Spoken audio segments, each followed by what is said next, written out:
계속 반복되는 서론이지만 방문하신 분들이나 혹은 최근에 등록하신 분들을 위해 한 번 더 말씀을 드리겠습니다. 저는 매년 교회 5가지 본질적인 기능 가운데 한 가지를 그 해의 중점 사역으로 정합니다. 교회 5가지 본질적인 기능은 예배, 교육, 교제, 봉사, 선교입니다.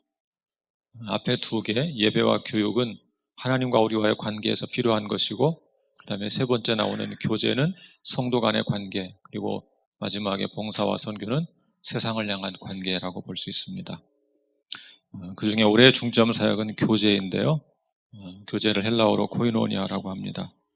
이 헬라어의 코이노니아는 굉장히 광범위한 뜻을 가지고 있는 단어입니다. 우리말로 교제라고 번역하기도 하지만 문맥에 따라서 교통, 친교, 사귐 혹은 참여 등 다양하게 번역할 수 있습니다. 코이노니아의 뜻을 정확히 이해하려면 실제로 그 단어가 쓰인 여러 문장들을 문맥에 따라 살펴보아야 합니다. 각각의 용례를 상세하게 살펴보면 그것을 종합하면 비로소 코이노니아가 무슨 뜻인지 온전하게 파악할 수 있습니다. 2019년을 시작하면서 당분간 주일 예배 때는 올해 중점 사역인 교제에 맞추어서 코이노니아라는 주제로 주제별 설교를 하겠다고 말씀을 드렸습니다.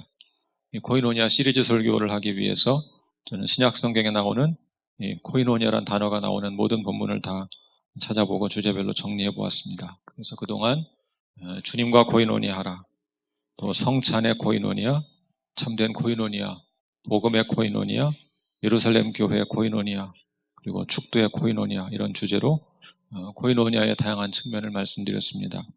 오늘은 빌레몬의 믿음을 살펴보면서 믿음의 코이노니아라는 주제로 말씀을 드리겠습니다. 오늘 본문인 빌레몬서는 신약에서 가장 짧은 책입니다. 지난 수요일 날 마가복음 종강하면서 간단한 책거리를 했습니다. 한 8개월 정도 걸려서 마쳤는데요.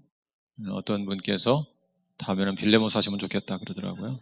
한 주 만에 책거리 또 할 수 있으니까 그러면 좋겠다. 그래서 빌레몬서가 이렇게 짧은 책이라는 뜻이죠.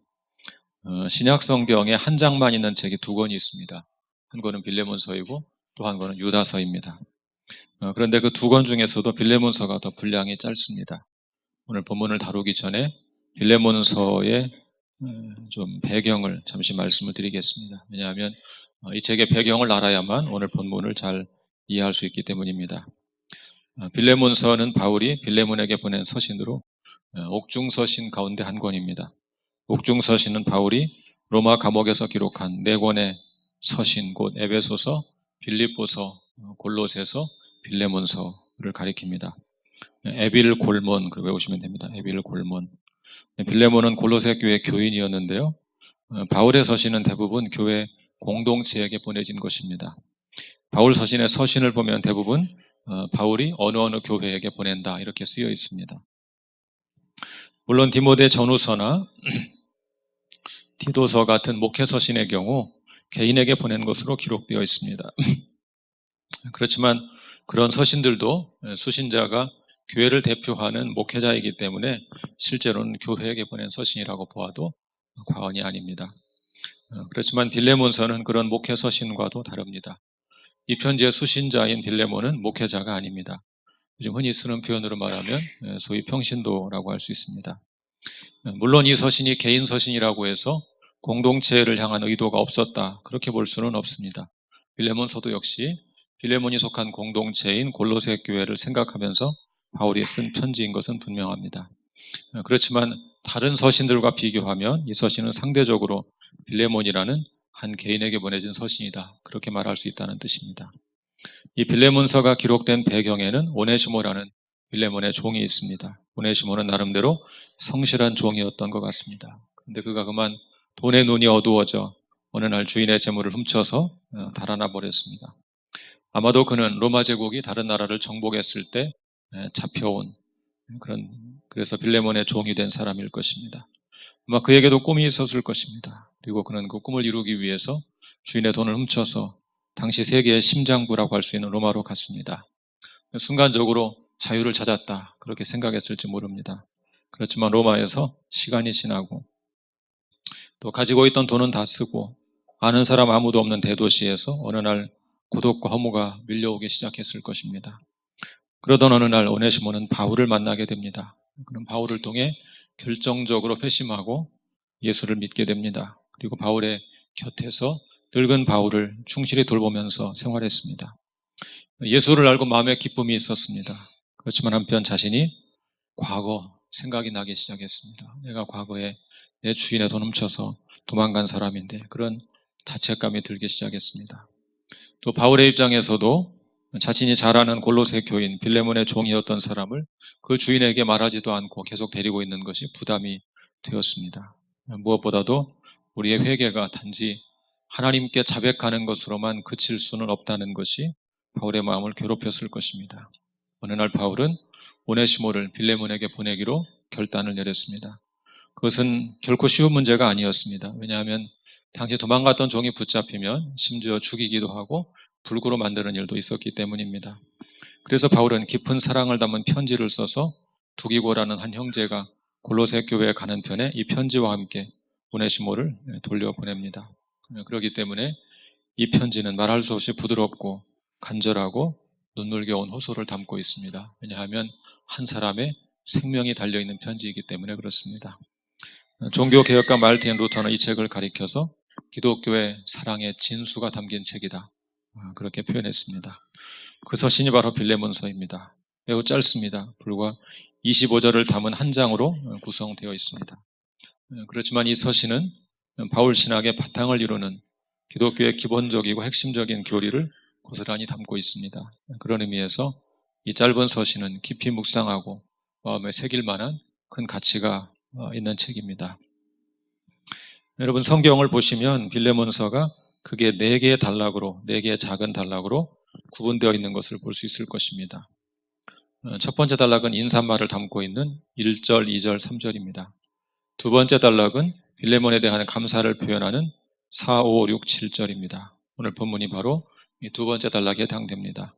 세 번째 단락은 오네시모를 용서해달라고 간구하는 본론을 담고 있는 8절부터 22절입니다. 그리고 마지막 네 번째 단락은 끝인사를 담고 있는 23, 24, 25절입니다. 이제 오늘 본문의 내용을 좀 살펴보겠습니다. 본문 4절을 한번 같이 읽어볼까요? 4절 말씀 시작. 내가 항상 내 하나님께 감사하고 기도할 때 너를 말함은. 바울은 기도할 때마다 빌레몬의 이름을 부르며 감사의 기도를 드렸습니다. 기도하려고 그 이름을 부르면 감사가 먼저 나오는 그런 성도가 있습니다. 너무 신실한 삶을 살기 때문에 그저 생각하면 감사한 생각만 드는 그런 분이 있습니다. 빌레몬은 바울에게 그런 성도였습니다. 그렇다면 빌레몬의 어떤 면이 그렇게 절로 감사가 나오게 했을까요? 그 이유가 5절에 기록되어 있죠. 우리 5절 한번 같이 읽어보겠습니다. 5절 말씀 시작.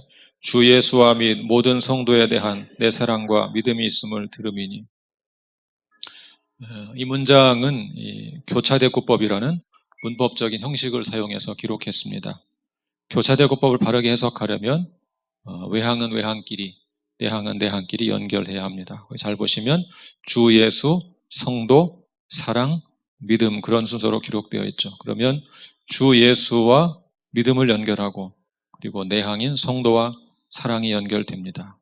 그래서 이 문장은 결국 주 예수를 향한 너의 믿음과 성도를 향한 너의 사랑이 있음을 바울이 들었다. 그런 뜻으로 해석될 수 있습니다. 사랑하는 여러분, 우리의 신앙의 균형은 주 예수를 향한 믿음과 성도의 사랑 이 두 가지로 함께 표현될 수 있는 것입니다. 6절에서 바울은 그 두 가지를 믿음의 교제라고 불렀습니다. 6절도 같이 읽어볼까요? 6절 시작. 이로써 내 믿음의 교제가 우리 가운데 있는 선을 알게 하고 그리스도께 이르도록 역사하느니라. 여기서 믿음의 교제라고 할 때 교제라는 단어가 바로 코이노니아입니다. 요즘 계속 말씀드리고 있지만 코이노니아는 서로 나누는 것입니다. 그렇다면 믿음의 코이노니아 그 말은 무슨 뜻이겠습니까? 믿음의 코이노니아란 풀어서 말하면 믿음을 코이노니아 했다 이런 말입니다. 빌레몬은 어떻게 믿음을 코이노니아 했을까요? 주 예수를 향한 믿음을 다른 사람과 코이노니아 하는 길은 바로 성도를 사랑하는 것입니다. 빌레몬은 주 예수님을 향한 그의 믿음을 성도를 사랑하는 방식으로 표현하여 코이노니아 했습니다. 마태복음 22장에 한 율법사와 예수님의 대화가 나옵니다. 한 율법사가 예수님께 이렇게 물었습니다. 선생님, 율법 중에서 어떤 계명이 제일 큰 계명입니까? 그때 예수께서 이렇게 말씀하셨습니다. 우리 마태복음 22장 37절부터 40절까지 한번 같이 읽어보겠습니다. 시작. 예수께서 이르시되 내 마음을 다하고 목숨을 다하고 뜻을 다하여 주 너의 하나님을 사랑하라 하셨으니 이것이 크고 첫째 되는 계명이요 둘째도 그와 같으니 내 이웃을 내 자신같이 사랑하라 하셨으니 이 두 계명이 온 율법과 선지자의 강령이니라. 예수님은 구약의 율법 전체를 두 가지로 요약하셨습니다. 하나님을 사랑하고 이웃을 사랑하라. 그런데 서신서로 가면 좀 더 간단하게 요약됩니다. 로마서 13장 9절 같이 읽어볼까요? 로마서 13장 9절 시작. 간음하지 말라, 살인하지 말라, 도둑질하지 말라, 탐내지 말라 한 것과 그 외 다른 계명이 있을지라도 내 이웃을 내 자신과 같이 사랑하라 하신 그 말씀 가운데 다 들었느니라. 또 갈라디아서 5장 14절 갈라디아서 5장 14절 시작. 온 율법은 내 이웃 사랑하기를 내 자신같이 하라 하신 한 말씀에서 이루어졌나니. 야고보서 2장 8절 시작. 너희가 만일 성경에 기록된 대로 내 이웃 사랑하기를 내 몸과 같이 하라 하신 최고의 법을 지키면 잘하는 것이거니와. 자, 지금 읽은 서신서들은 한결같이 율법 전체를 내 이웃을 내 몸과 같이 사랑하라 하는 말씀으로 요약하고 있습니다. 예수님은 온 율법을 하나님 사랑과 이웃 사랑 두 가지로 요약했는데 서신서들은 더 줄여서 한 가지로 요약하고 있습니다. 왜 서신서들은 이렇게 이웃 사랑으로 다시 요약하고 있을까요? 하나님의 사랑이 덜 중요하기 때문이 결코 아닙니다. 그 이유는 하나님 사랑도 결국 실제로는 이웃 사랑으로 표현되는 것이기 때문에 그렇습니다. 베드로후서 1장 5절부터 7절은 믿음과 사랑의 관계를 잘 보여줍니다. 우리 한번 같이 읽어볼까요? 시작. 그러므로 너희가 더욱 힘써 너희 믿음의 덕을, 덕의 지식을, 지식의 절제를, 절제의 인내를, 인내의 경건을, 경건의 형제 우애를, 형제 우애의 사랑을 더하라. 자, 이 말씀 잘 보시면 믿음으로 시작하죠. 그리고 그 다음에 덕, 지식, 절제, 인내, 경건, 형제 우애, 그리고 마지막에 무엇으로 끝납니까? 사랑으로 끝나죠. 그러니까 우리의 신앙은 주님에 대한 믿음으로 시작해서 사랑이라는 큰 교훈을 삶으로 배우기 위해 성숙해가는 삶의 여정이다. 그렇게 말할 수 있습니다. 시작은 믿음이고 끝은 사랑입니다. 우리는 믿음으로 구원받아 하나님을 아버지로 모시게 되었습니다. 그러므로 이제 우리와 함께 믿음으로 구원받은 또 다른 형제를 사랑하는 자리까지 나아가야 합니다. 우리의 신앙 여정은 이렇게 믿음으로 시작하여 사랑으로 완성되는 것입니다. 빌레몬은 주 예수를 향한 믿음을 성도에 대한 사랑으로 표현했습니다. 바울은 그것을 믿음의 교제, 믿음의 코이노니아라고 불렀습니다. 그렇다면 빌레몬의 그런 믿음의 교제, 곧 믿음의 코이노니아는 어떤 결과를 낳았을까요? 우리 6절을 다시 한번 읽어보겠습니다. 6절, 시작. 이로써 내 믿음의 교제가 우리 가운데 있는 선을 알게 하고 그리스도께 이르도록 역사하느니라. 빌레몬의 믿음의 코이노니아는 우리 가운데 있는 선을 알게 했습니다. 여기서 선을 알게 했다는 말은 무엇이 선한 일인지 아는데 유익을 주었다는 말입니다. 빌레몬의 믿음의 코이노니아를 보고 골로새 교회 성도들은 무엇이 선한 것인지 알게 되었습니다.